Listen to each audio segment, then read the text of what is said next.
حدیث پاک میں علم حاصل کرنے کی اور دوسروں کو تعلیم دینے کی بہت زیادہ فضیلت بیان کی گئی ہے۔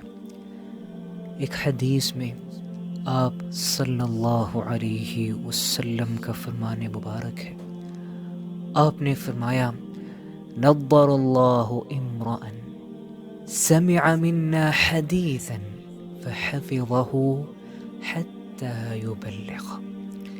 اللہ تعالی اس شخص کو تر و تازہ رکھے، اس کے چہرے کو نور سے بھر دے جس نے ہم سے دین کی کوئی بات سنی اور اسے یاد رکھا یہاں تک کہ اسے دوسروں تک پہنچا دیا۔ محترم حضرات، اس حدیث کا تقاضا یہ ہے کہ ہم بھی علم و حکمت اور تبلیغ و تعلیم سے آراستہ ہوں اور نیکی اور بھلائی کے کاموں میں ایک دوسرے کا ساتھ دیتے رہیں۔